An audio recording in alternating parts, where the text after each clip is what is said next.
Hey, everybody, you are listening to Ravel, and it is I, your best buddy Basil. And with me, as always, he downloads from the cloud. He puts his lists on tablets, and his face is shining. Where are those horns? It's Christopher Ryan Gates, the doctor. Oh wow. These are getting better, man. You're stepping them That's up. You're no longer just looking up synonyms for words. I'm having a You're bit actually, creative here, a little deep cuts on the theology, the biblical translations. We're having fun. We're having fun, okay, guys? yeah. Well, Dr. Chris, Uh-huh. you, how are you feeling today? I'm well, peek behind the curtain. It is a little bit later than we would normally record. Take your time. I'm over here on the East Coast, so it is like, I mean, it's like almost bedtime here for me. So I'm gonna do my very best to drink this coffee and stay awake and alert. But I'm feeling good, excited about the conversation that we're gonna have tonight.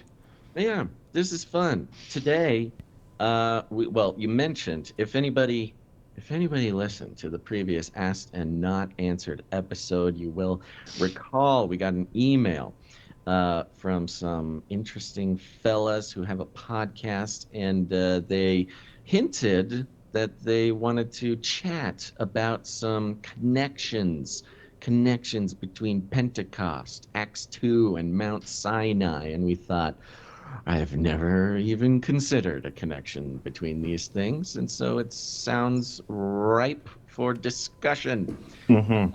We're excited to learn, excited to discuss, and excited to be here together. Chris, isn't it always Yeah, fun just to chat with our buddies on the internet?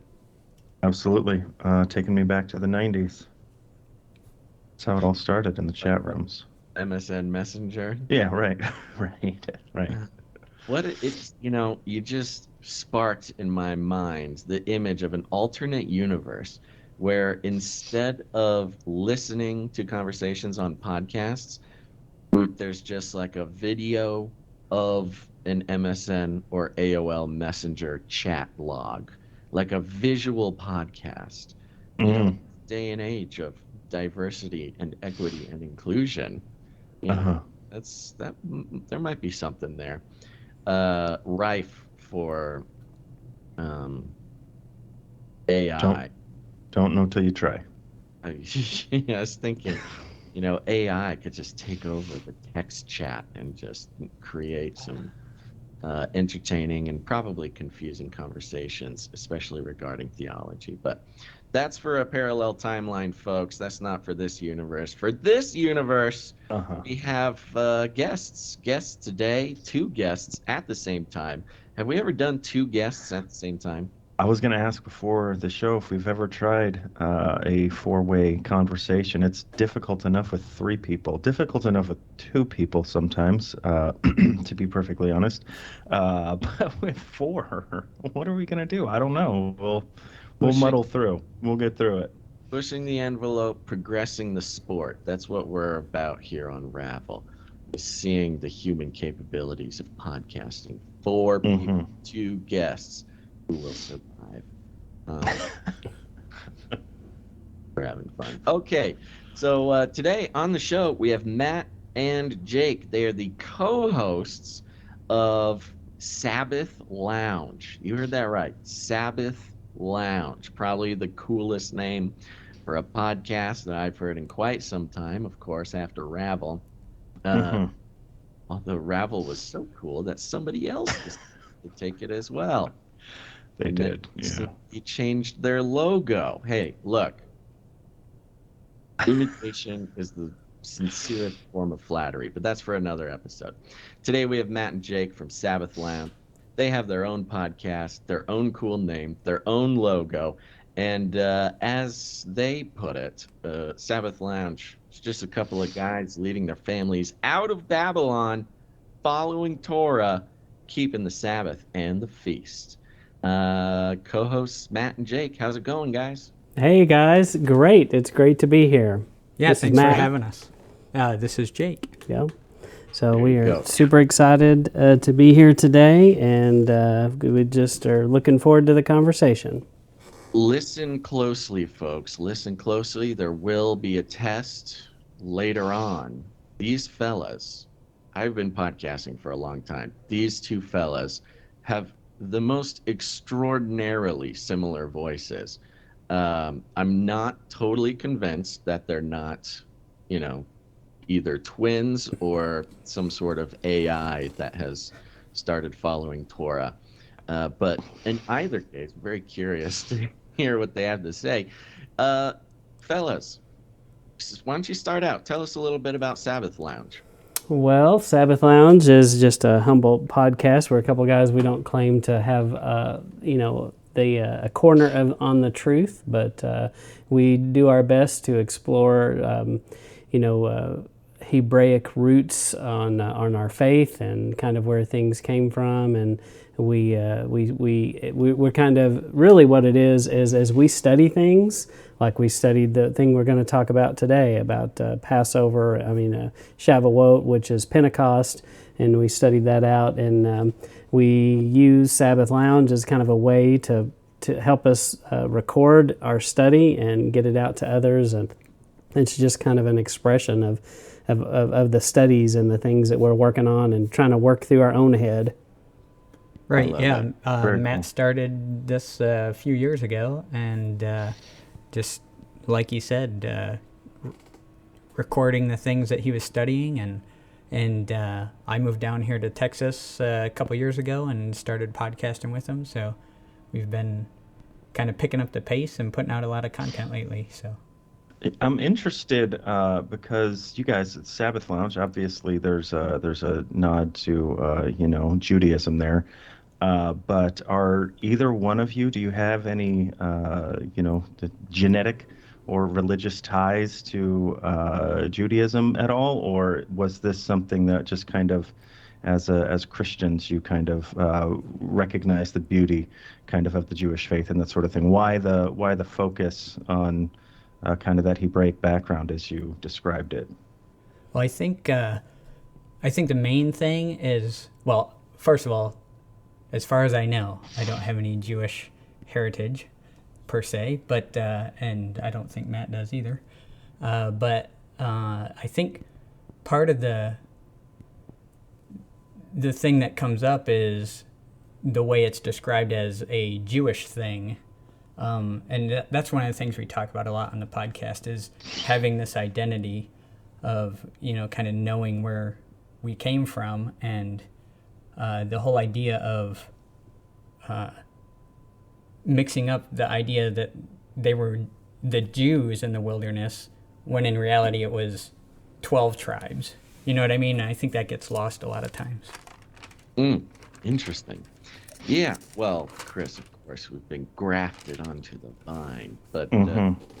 the Hebrew roots of Christianity is one of those very interesting things for me, because of course, if you've been in the church for any, period of time, you talk a lot about the Jews, the ancient Hebrews, the tribes. We have, take so many lessons and read the history, and it truly is an interesting focal point of the Christian faith.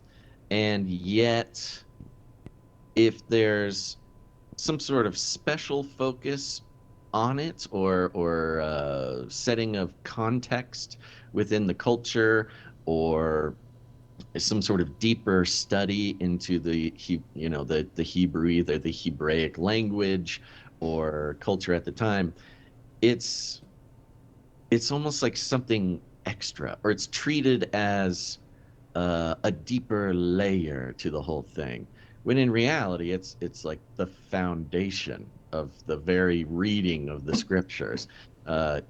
Understanding ancient Hebrew culture, and the religion itself and things like that.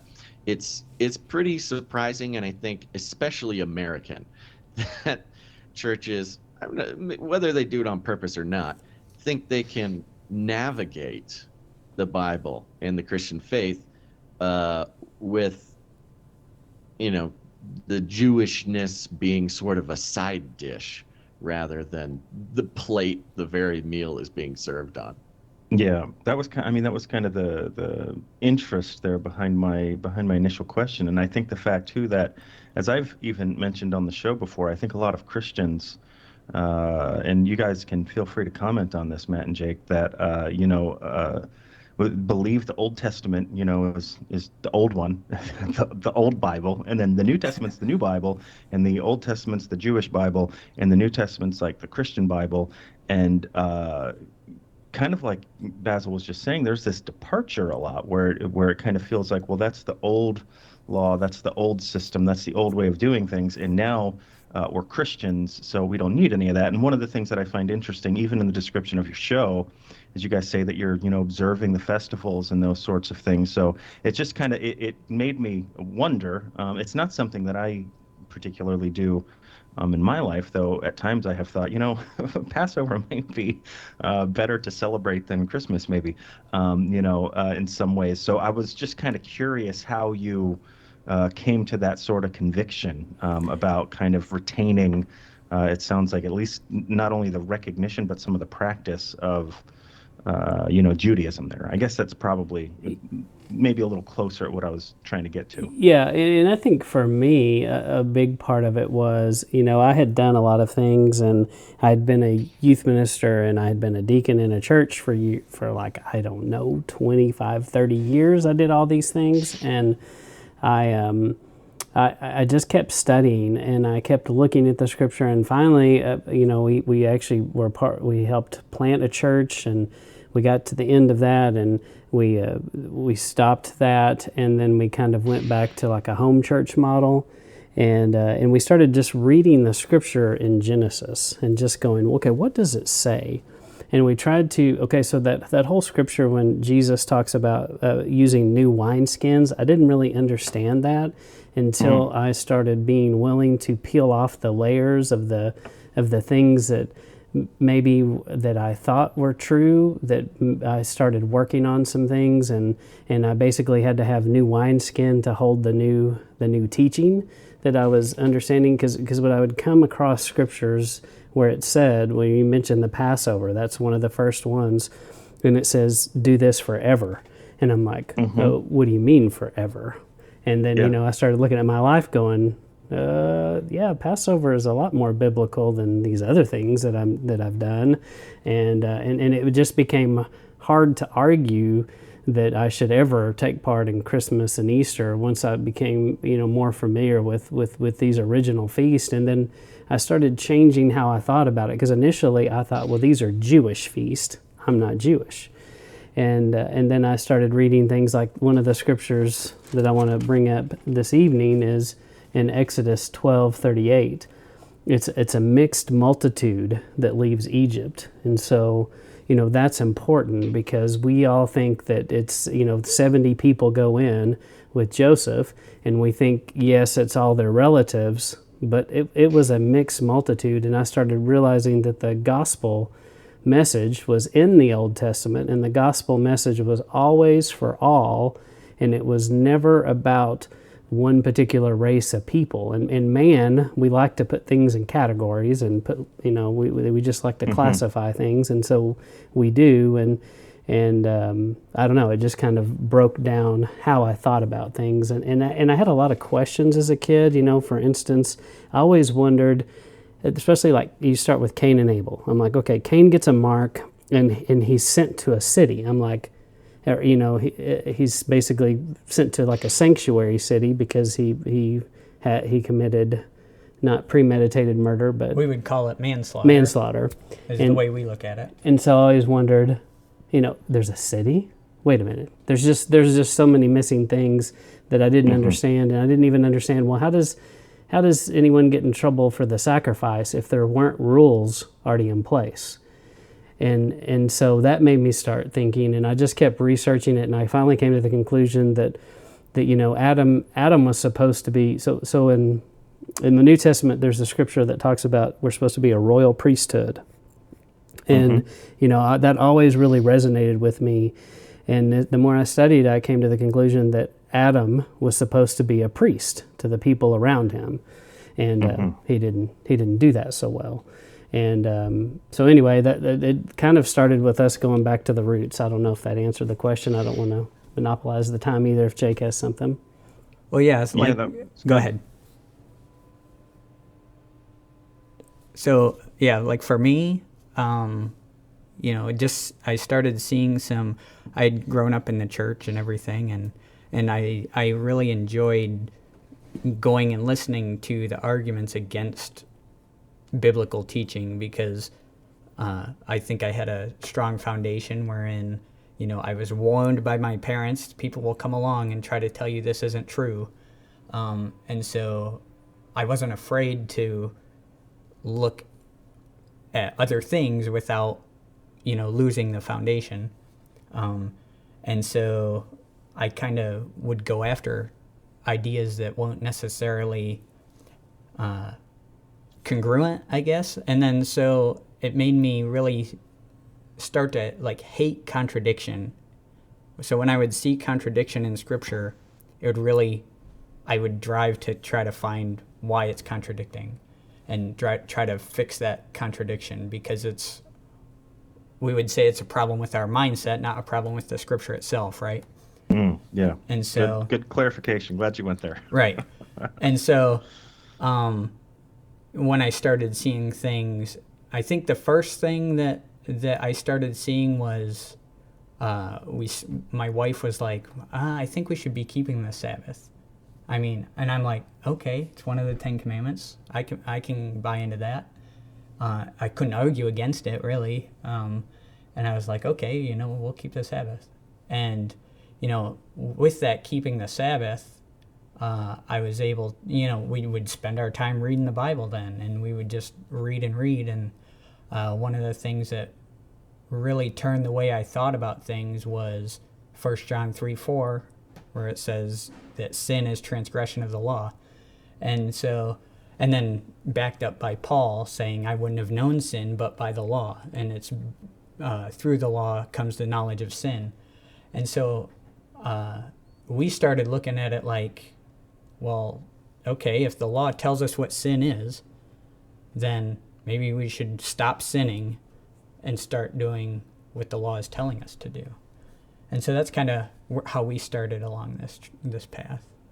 And I think it's important to say too, that yes, we're talking about that, but we fully believe that we are saved by Jesus' shed blood on the cross, and we're not saved by our works. That the text is clear that you can't earn your salvation, and we're not trying to say that we are. Yeah,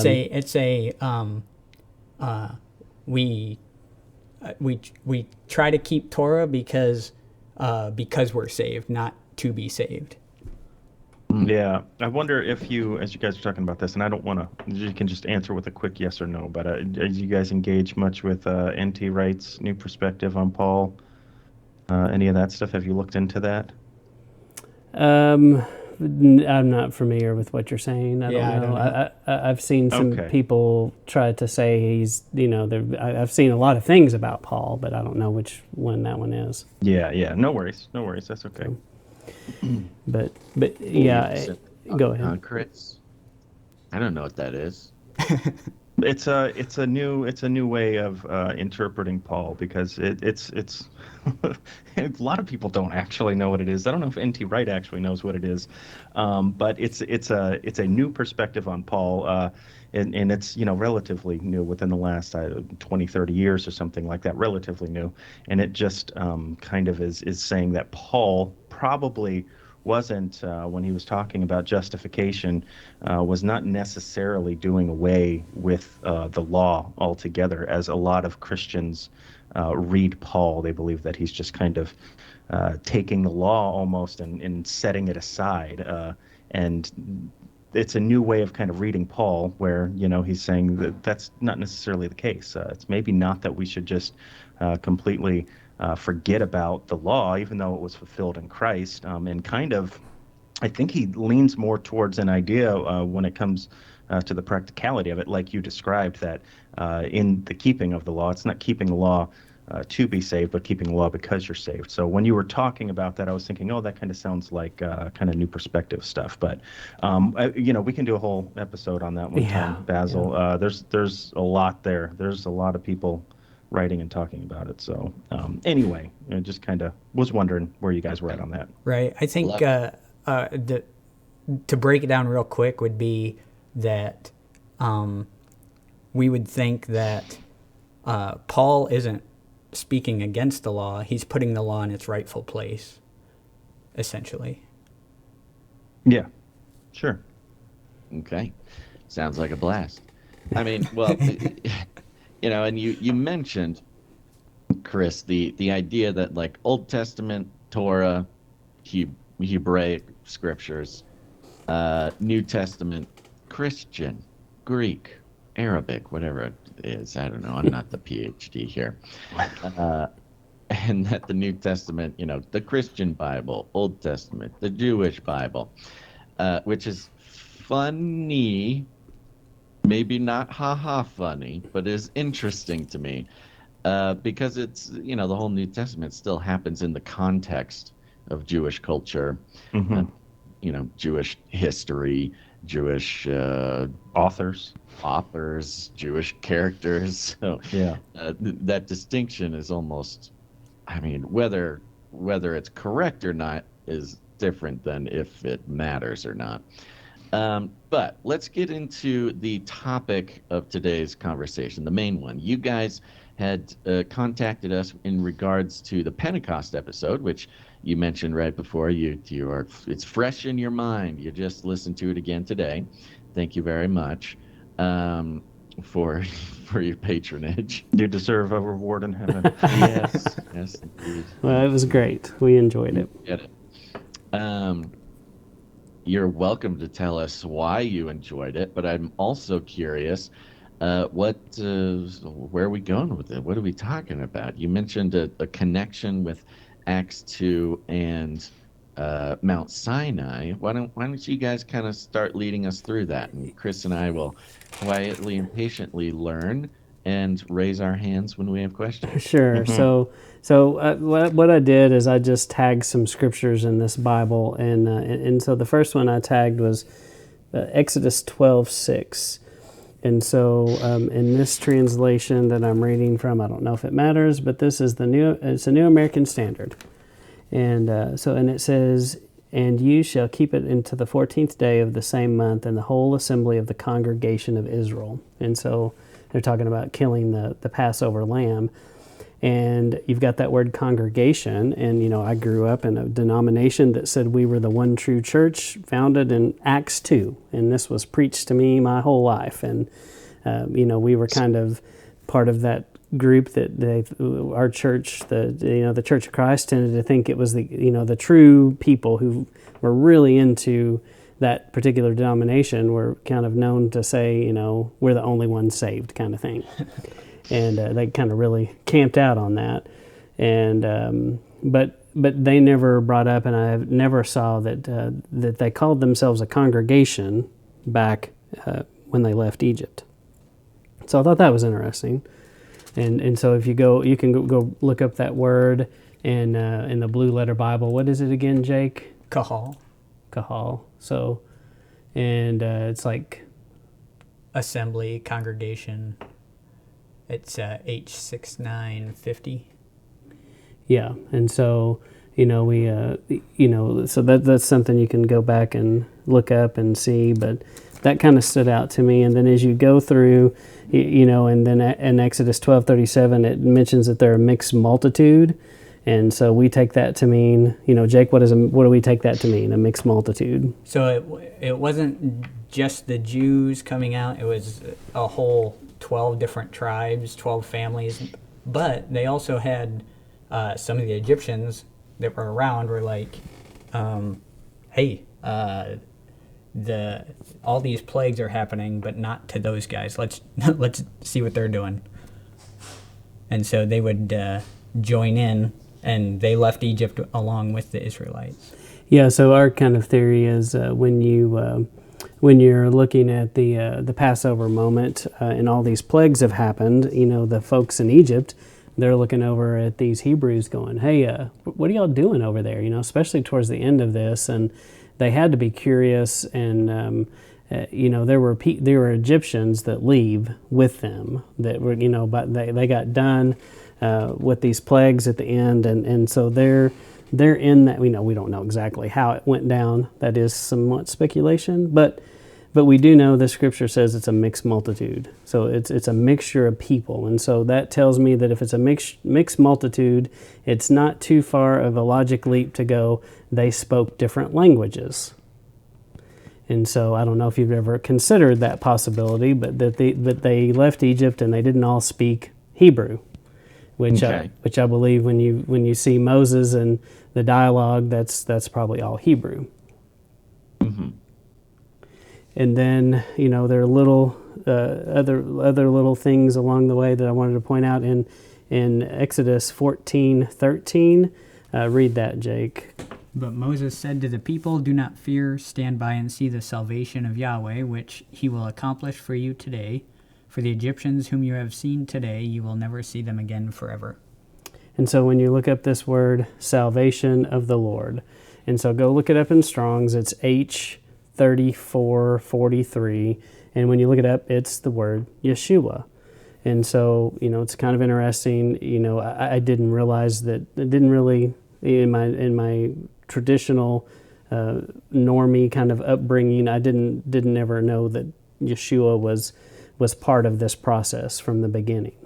And I believe you can make a pretty strong argument that is Jesus that he's talking about to Messiah.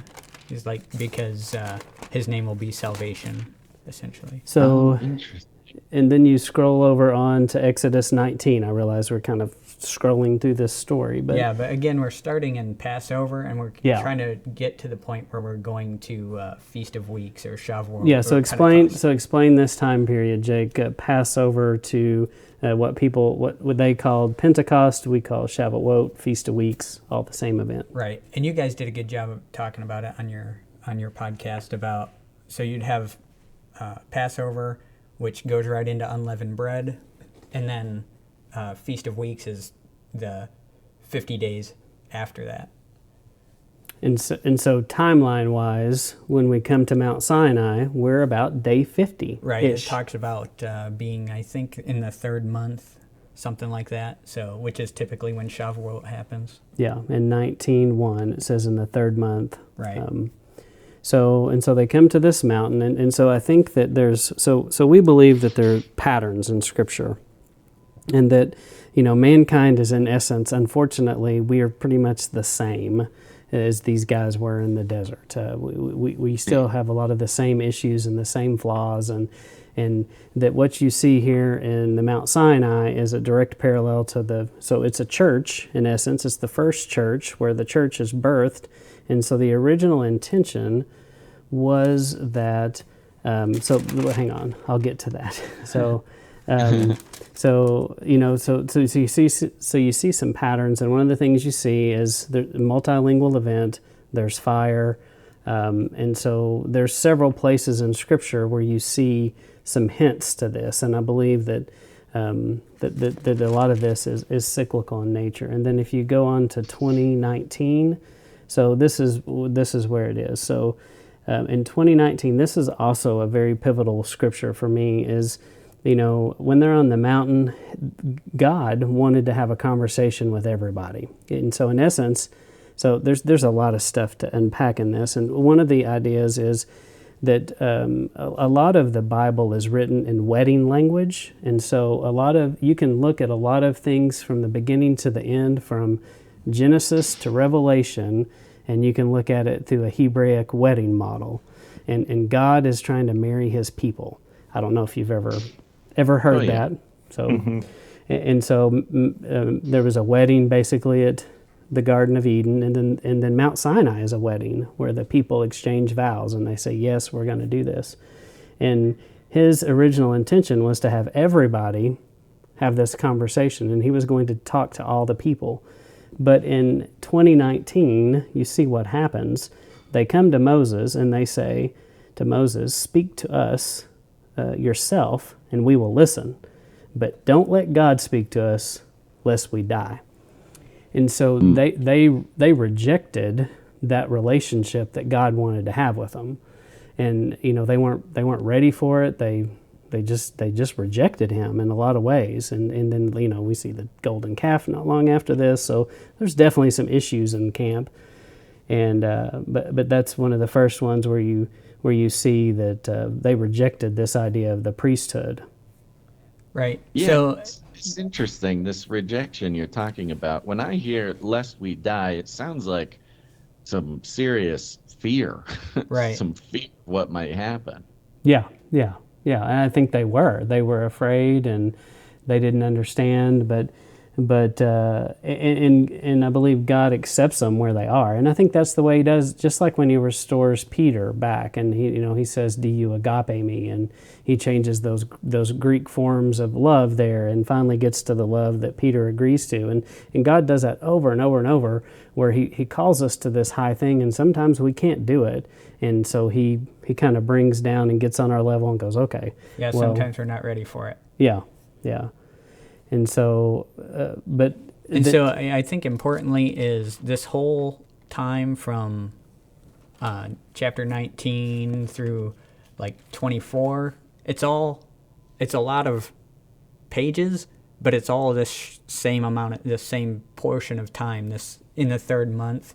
And Moses is going up and down, like you guys had talked about. He's going up and down the mountain, okay? So several times. Yeah, right. And then in 2021, so out to the side, I wrote some notes on this one, but it just says, "So the people stood at a distance while Moses approached the thick cloud where God was."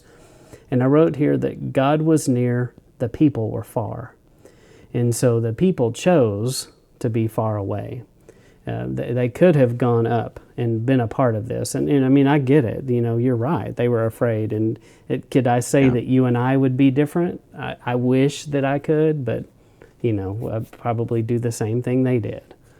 Yeah, it's interesting, and there's some interesting parallels with what we see happen with humanity. Now, of course, you mentioned the kind of cyclical nature, and that's, um, I mean, a really big part of rabbinical traditions and Jewish history and scripture. These cycles that happen, and I think one of these, um, and a lot of that, is helpful when sort of reconciling Old Testament and New Testament and things like that, and plays largely into identifying prophecy about Jesus, about the Messiah, and the details of his work, that his good work. But along with those cycles, you think about man's it's almost like a need. You can almost call it a need, but uh, comfort with having an intercessor might be one way to do it. A representative, um, a leader. Leadership is obviously one part of it.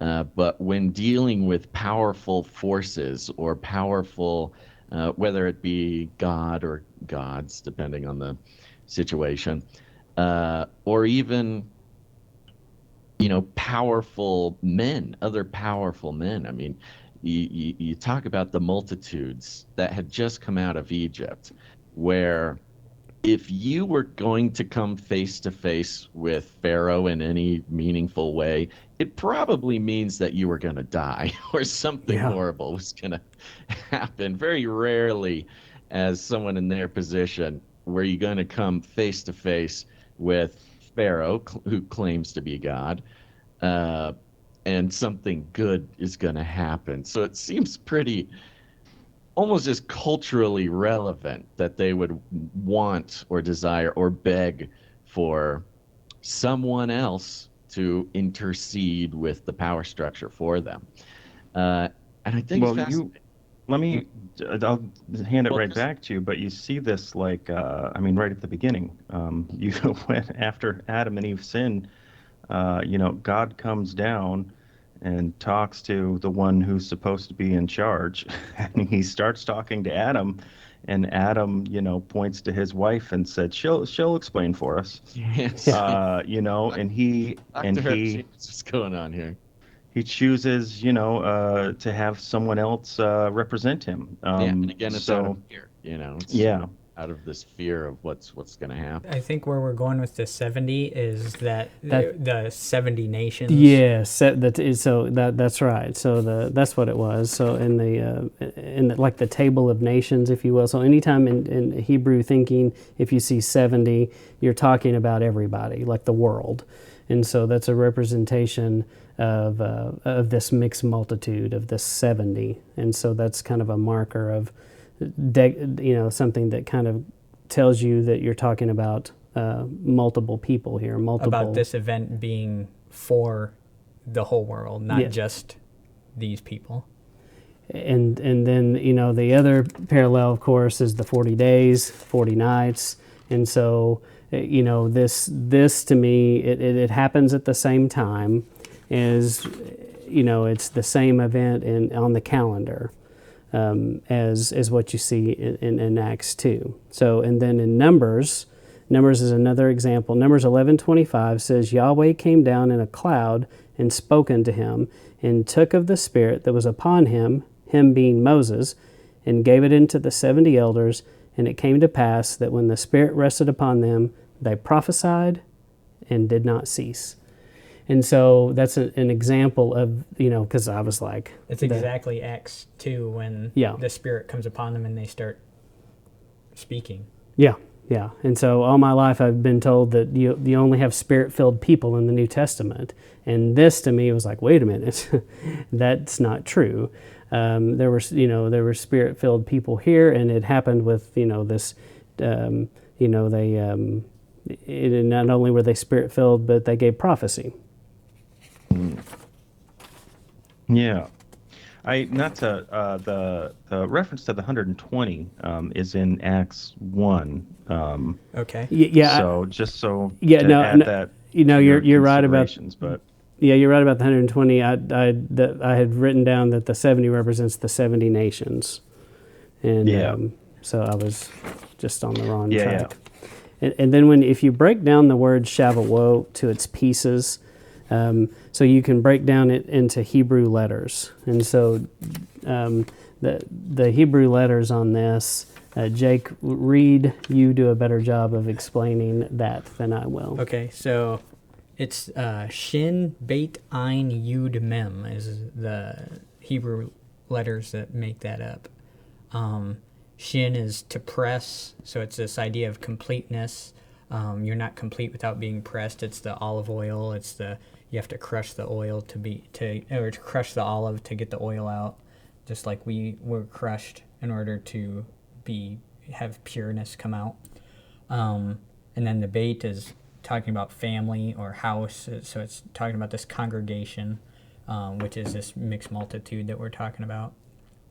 Ein is watch or know, so it's the multitude will be watching and all will know him. And then the Yud is worship, so the multitude will worship. And Mem is blood, the blood paid for the multitude. So that's kind of what the Hebrew of Shavuot is kind of the message it's kind of trying to portray there. I love it. What is what kind of a takeaway? What kind of someone, I don't know. I'm trying to think of the perspective to ask this question from, and perhaps there's multiple questions instead of one genius question. So maybe we can discuss that. With these connections, it's growing up in the church like I did, especially, I came from sort of a charismatic background, in which the kind of Hebrew roots of Christianity were very much appreciated. And I never really understood, whether within or without the church, people, not quite appreciating the Hebrew lineage, the spiritual ancestry that is even can you even imagine the American Evangelical Church? Um, and the repetition or the reemergence of Old Testament themes, Old Testament promises, things like this, is nowhere even approaching a sort of new idea. For myself, it does not make it any less impactful, of course. Um, but for someone who might just now be interacting with the themes that we're talking about here and the um, I don't know, the long lineage of these kinds of patterns. What should they be keeping in mind as far as the importance of this? Yeah, one of the things that I think, we talk about the patterns a lot, and I wanted to go back to something. I talked about the 70, and I should have been looking at these notes.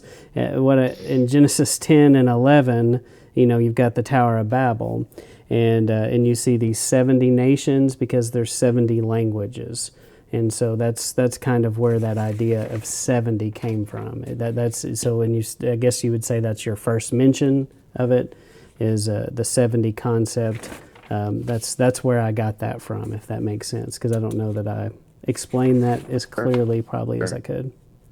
But as far as how this is kind of an important thing to start seeing these patterns, it's that the gospel always was, and especially the feast days are they're full of the gospel. They are the gospel, the feast days. And for those who might need just a quick review, the feast days, when you talk Oh, about yeah, feast sorry. days, you're talking about Old Testament Torah, the feasts of God. right. Yeah. Yeah.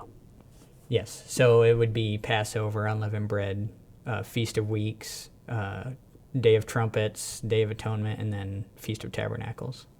Yeah, not necessarily super common, American evangelical holidays Right. to consider. Right, for sure.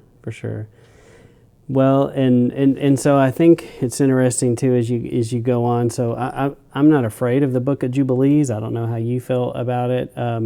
Do I consider it in the canon of Scripture? No, but it's interesting. I'll put it that way. So Jubilees and Enoch, and am I going to quote them and say it's this way because it says it? No, I'm not going to hang my hat on that. And but it's interesting that it mentions Shavuot in a couple of different places. And so in Jubilees 2:19 and kind of in there it talks about keeping the Sabbath, and it talks about all the nations keeping Sabbath, and then it goes on to talk about in 6 about Noah.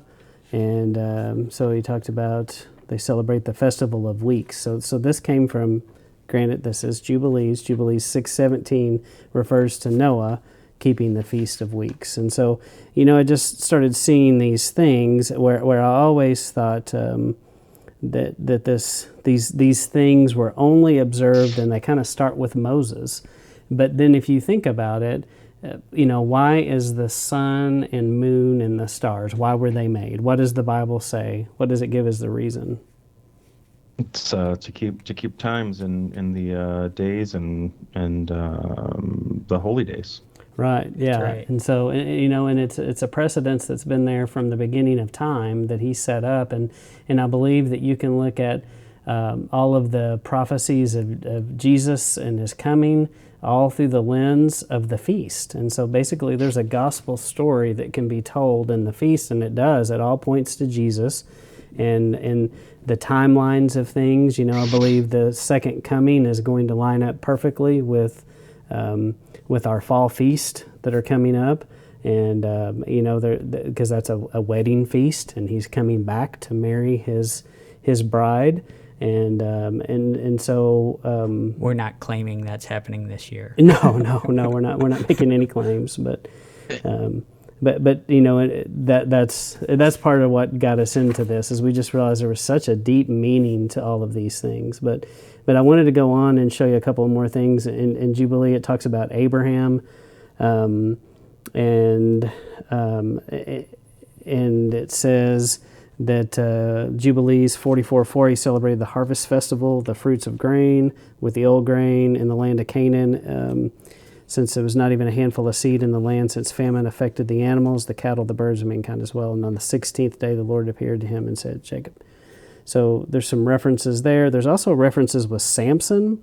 So with Samson, in Judges 19, it says, Manoah took a young goat and a grain offering and sacrificed them to Yahweh on a rock he used on the altar while Manoah and his wife watched.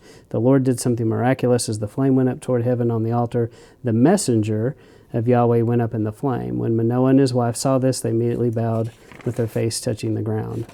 And then it goes on to say that at the end it says, "We will we'll certainly die because we've seen Elohim." So I think in the end, those are things to investigate on your own to see if you can see these patterns of these mountaintop moments and multilingual events, clouds, fire, the voice of God, the Spirit being sent. Right, and the point of that grain offering is that's what would be offered at Feast of Weeks. Yeah.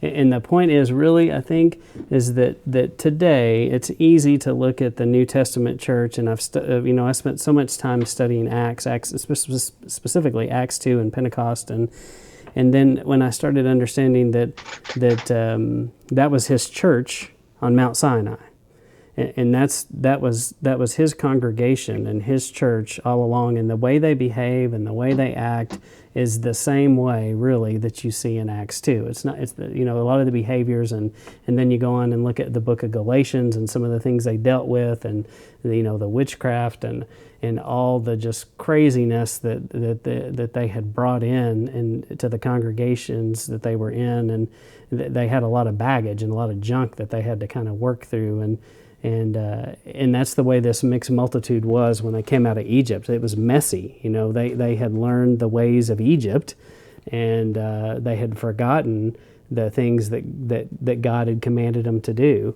And so I think when I started realizing that the people at Mount Sinai were the same as Acts 2, that made me that just helped me make a connection to both of these people in ways I hadn't connected with before. I don't know if that makes sense, but Yeah, one thing that really strikes me when hearing you guys talk about this is the sort of one of the central features of Judaism and the feasts and many of the rituals thereof and others is a real focus on remembrance.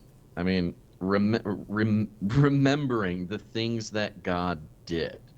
And, it's a little different in sort of the American evangelical context because it is very, the Now Testament, we are the new church, this is the current thing that God is doing.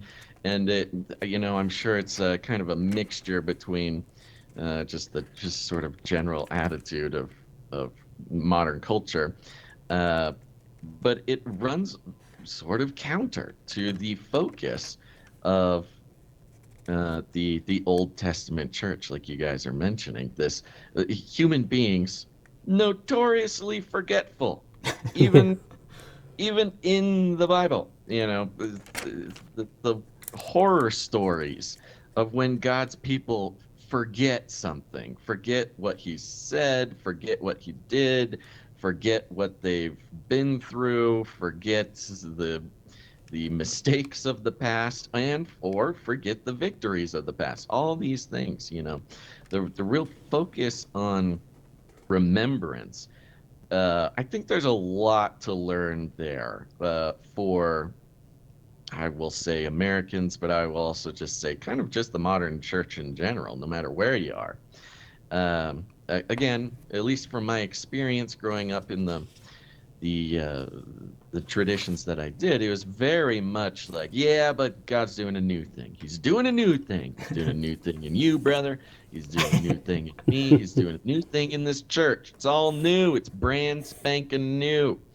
Uh, and it's funny because the Old Testament and more really hammer home this point. Like, don't forget what was done. Don't forget what was said. And so I think it is extremely valuable in that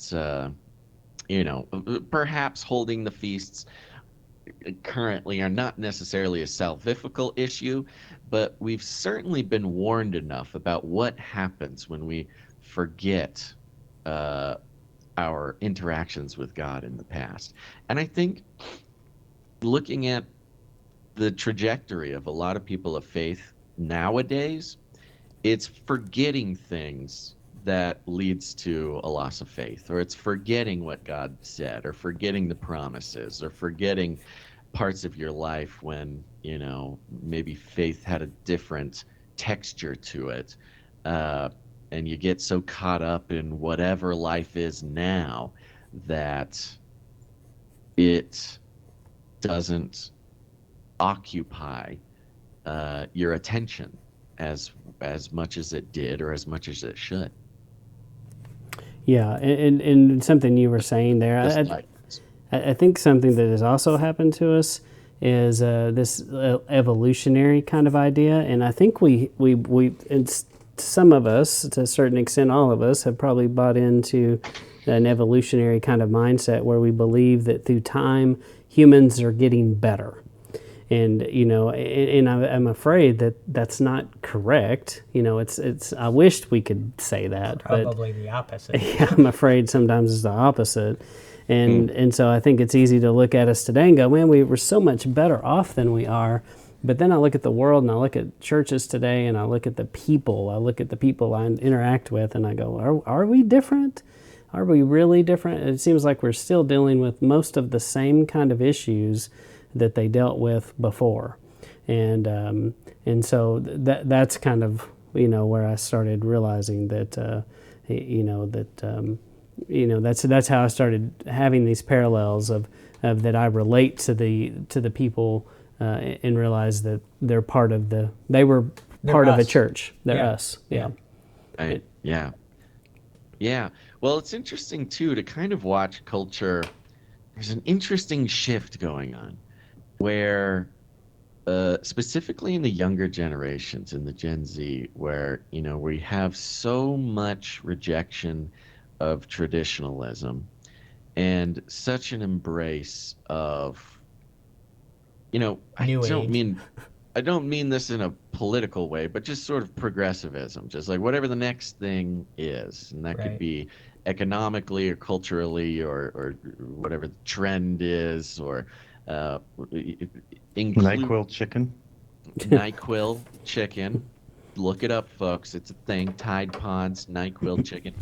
But also the obsession with freedom of self and how that manifests, culturally in style and sexuality and gender identity and career choices in politics and everything. There's a very interesting trend. It's a slight trend, but it is happening. This sort of return to traditionalism, because it used to be a joke, and now it's not so much a joke. If you really want to be counterculture nowadays, you don't dye your hair blue and get a nose ring and whatever, go live in a warehouse. No, if you want to counterculture, you go to church and you raise a Raise a family with family, right. traditional family values. And we're in this very interesting time when the rediscovery of the value of tradition, what that can bring to your life spiritually or fulfill meaning or something that can't be found in the sort of glitz and glam of modern culture. But this parallels exactly what we're sort of reminded of in the feasts specifically, remembering the mistakes of past humans, remembering the victories of the intercession of our God, uh, the precise idea that you're saying here is they are us. We are not very different from them. And you can see, they almost go through their own version of whatever, name us any cultural sort of movement right now. They've gone through a version of it. Uh, and it tends to be what we find is that remembering the past is what has sustained, the if nothing, even to just put it in the secular terms, like has sustained meaning in life, has sustained some sort of spiritual fulfillment or fulfillment within a spiritual journey or life or something like that.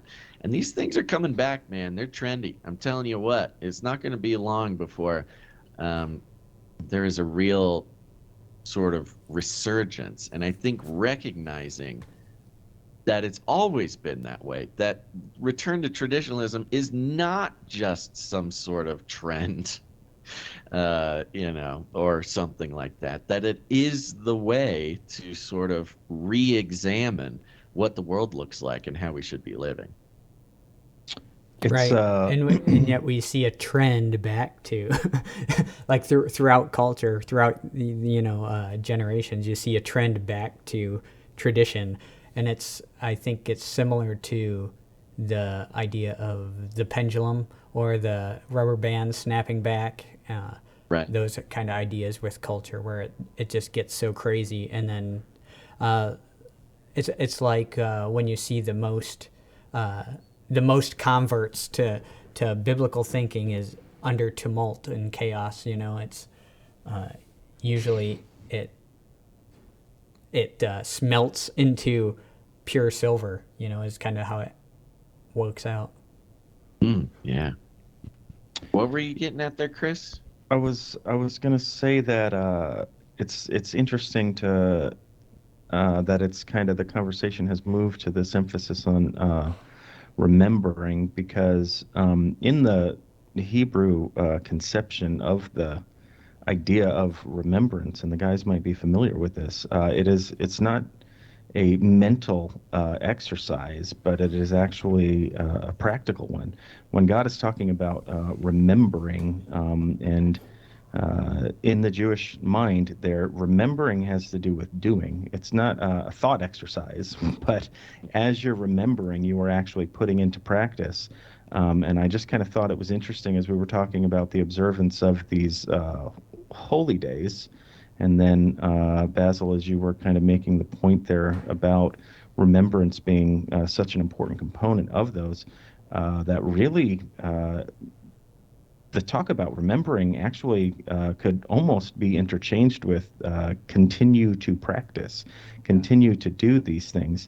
And what's even really kind of interesting too, in a whole nother way, is that the Greek word for it, and like when Jesus says, "Do this in remembrance of me." Now, obviously, he's speaking Aramaic, when he's saying that, and closely tied to the Hebrew. But as it's recorded in the Greek, it's the word is anamnesis, and it is if etymologically. Basil knows how much I love etymology. It's the Come on. He loves bugs. it's the That's right. it's the negation at the beginning, and then amnesis, of course, where we get our word amnesia, which is to forget. And remembrance there in the Greek is actually not to call something back into your mind that you had forgotten about. And that's how we usually think about remembering. Oh, I forgot about this, and now I'm thinking about it again. I'm remembering it. But if you look at the etymology there in the Greek, and etymology isn't always directly tied to meaning, but there usually is some kind of association between the word construction and its meaning. But there, it's not recall back to your mind this thing you've forgotten, but it's actually do not forget. And it's just kind of interesting as you were thinking, as you were talking about that, I was thinking about these different, like kind of the Hebrew conception of remembrance, and that's putting into practice, and then even kind of more of a Western sort of Greek thought could be something more akin to don't forget about this.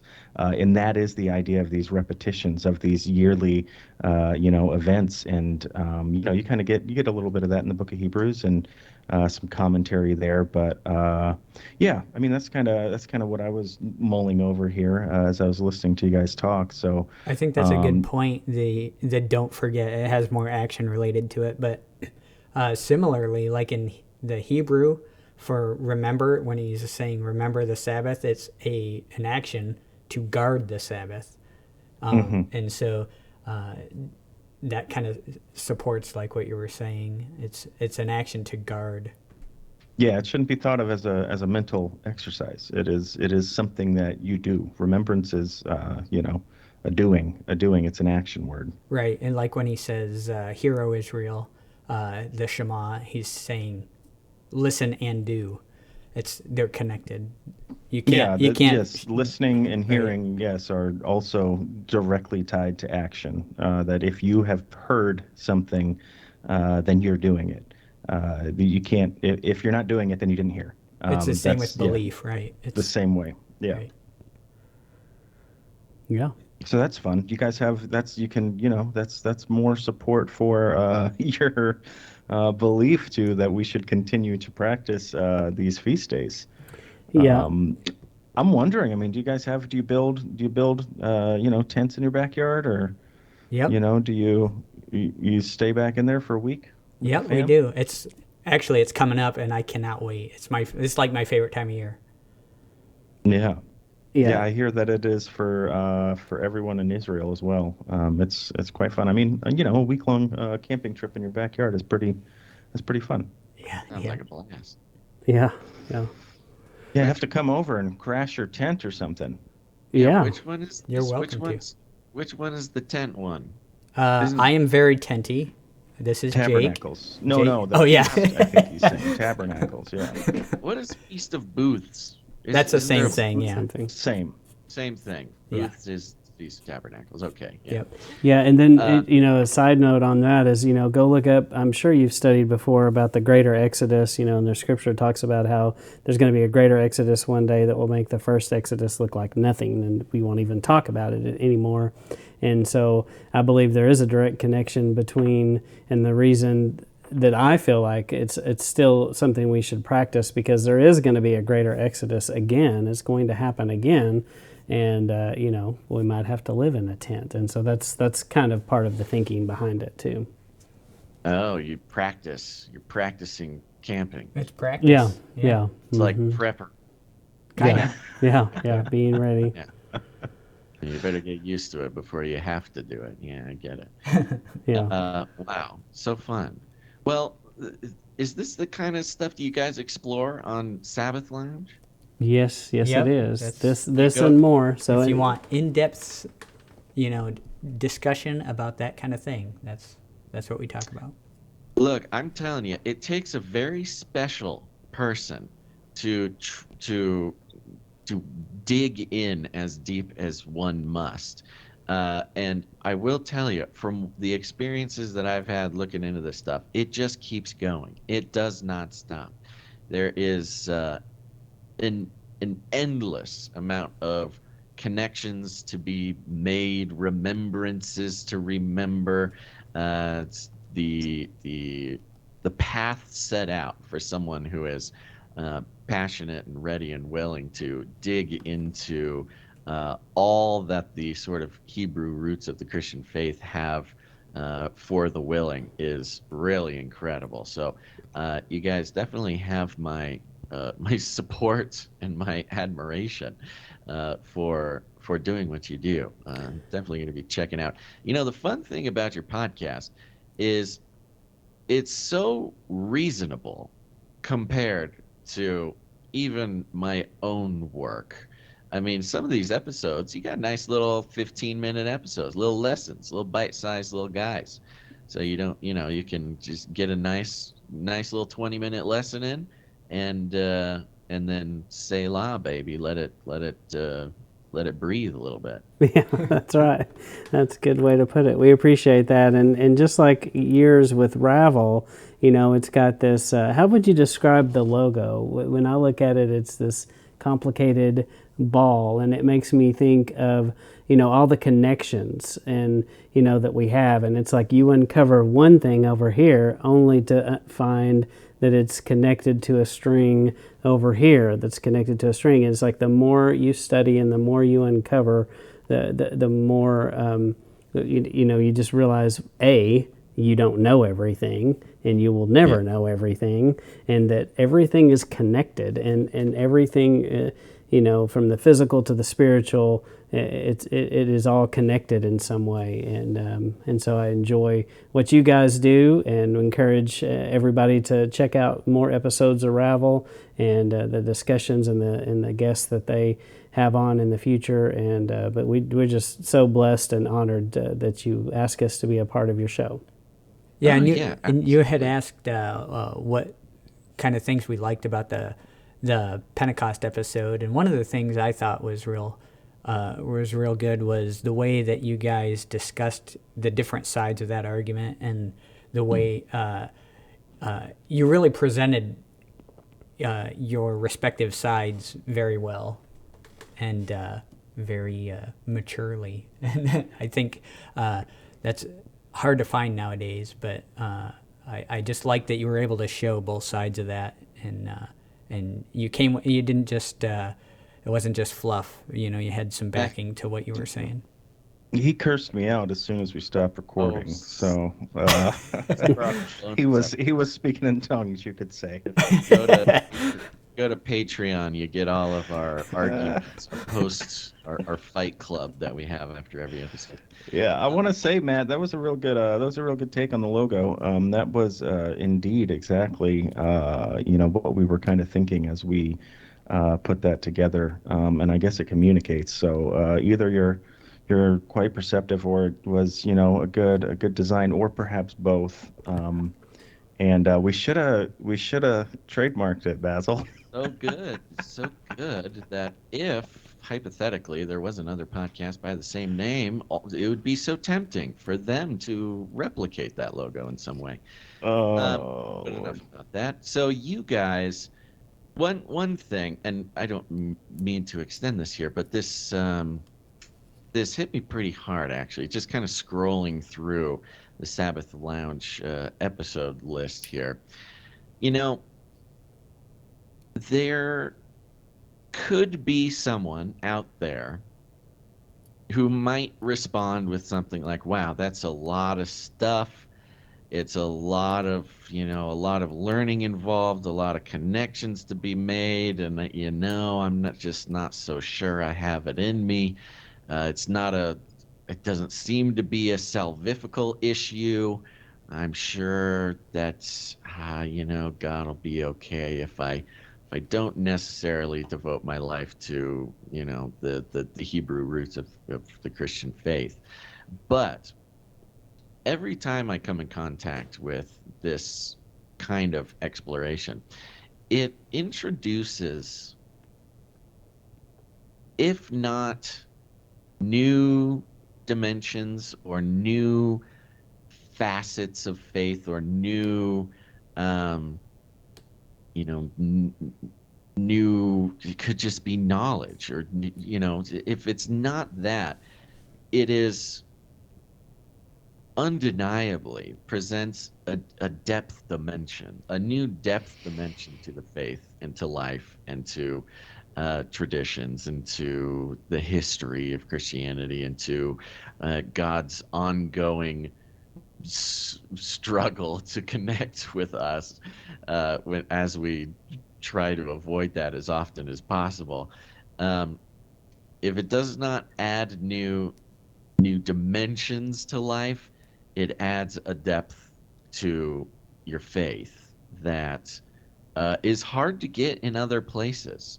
I mean, it truly is reminiscent of sort of diving into the deep end of the pool and it just keeps going, just keeps going. You got to be an adventurous soul, really, to keep going as deep as you possibly can. And that I do appreciate about what you guys are doing. Yeah, I would just echo that too. It is really really cool that you guys, as we were talking before the show, you're just a couple of normal dudes, just a couple of laymen who have a real heart to That's our word, Chris. I'm which sorry. which is that? Layman. You Oh, can't say layman unless you are a layman. oh, all right. Well, I don't know how else to describe you then, Like but off at uh Ivory Tower. Fancy uh lad. yeah, well I mean that's part of the thing, is that one of the only reasons I decided that I wanted to start, podcasting or whatever was because I was gaining all this information in school and at the time had, few outlets to share it. And I just kind of wanted to get out there and share it with people.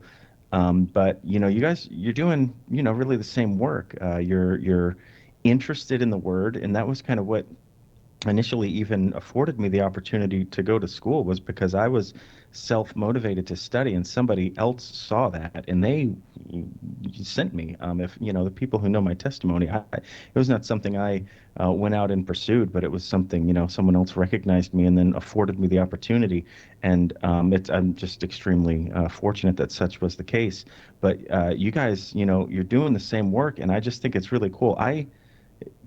Like it's my job to do it, and you guys do it because you love it. You do it for fun and because you love the Lord and because you love His Word, and that's so encouraging. And especially as a pastor and as a professor, and you see sometimes, and you just wish that your congregation and that your students were people who were so interested and so on fire for the Lord and for His Word that they would commit hours of their own free time after work, to study these things. So I just really, I think it's incredible what you guys are doing. I think it's really cool. You're offering a great service to the body, to God's people, and I hope that everybody, gives you guys a listen and participates in what you're doing out there. So I just want to say thank you and keep up the good work, guys. We really appreciate what you said there. It's humbling and very gracious of you. And yeah, I mean, that's all it is. We just that's what we're interested in, is trying to do the will of the Father and walk like Yeshua did. And we don't want to be lukewarm, as it were. And when Messiah goes to the crowd and gives a hard teaching and people walk away, he doesn't chase them, and he just lets them go. So and then he says the same to his disciples. You gonna leave too? Or where else could we go? And we want to be the people that have nowhere else to go. Yeah, amen. Love it. For those who want to listen to the podcast or see what you guys got going on, why don't you tell everybody how to learn more about what you're doing? Yes, sir. The best way is if you just Google Sabbath Lounge, you'll find us. And so somehow the algorithms worked in our favor. And right now, if you just Google it, we have TikTok, Facebook, Instagram, probably every podcast platform known to man, and a YouTube channel. And the YouTube sometimes will have visuals of some of the things that we talk about, and we have playlists there. But just Google Sabbath Lounge, and you'll find us. Yep. There you And go. just You for the can't- record, the TikTok does not have us cooking chicken in NyQuil. I'm telling you, man, if you want to make it to the top That's of the how charts, we. That's why we need more viewers. We need to start with the NyQuil situation. Maybe so. Pretty sure it's strictly forbidden in Torah law not to cook gonna a say, I don't know chicken if that's in kosher. Oh, that's right. NyQuil. And NyQuil, yeah. That's what youth pastors really have to teach the rest of us is you can make a visual sermon. You can make a sermon out of any TikTok trend. I think that is a valuable skill for youth pastors of today, and I admire that and hope to. One of these days, I will find the theology of cooking chicken and NyQuil. I missed the boat on the Tide Pod sermon, so I'm committed to keeping up with the youngsters. All right, everybody. Make sure to check out Sabbath Lounge. You can find it everywhere. And while you're at it, go ahead and send us an email. You can email us. Tell us how much you appreciated the Sabbath Lounge episode. You can ask questions that maybe didn't get answered on all this. That's what these guys did. Matt and Jake from Sabbath Lounge sent us an email at contact@ravelpodcast.com. That's contact@ravelpodcast.com. And while you're at it, Matt and Jake have already told me, committed, promised to go leave us a rating and a review on Apple Podcasts. And I said, God bless you. God bless you, Yes. merry gentlemen. So they're going to go do that. And if you That's want to be right. cool like them, go leave a rating and review on Apple Podcasts. Matt, Jake, Sabbath Lounge, thank you guys so much. Thank you. Thank you. We appreciate it. And it was an honor to talk to you, gentlemen. And we look forward to hearing more about Ravel and more of the things you do there as well. You betcha. And Chris, I don't think anybody is ready to turn this podcast off until you give us some last words. Godspeed and shalom. Ooh, doubling up. Okay. You never know what to expect. Oh, that's good. You tricky guy. All right.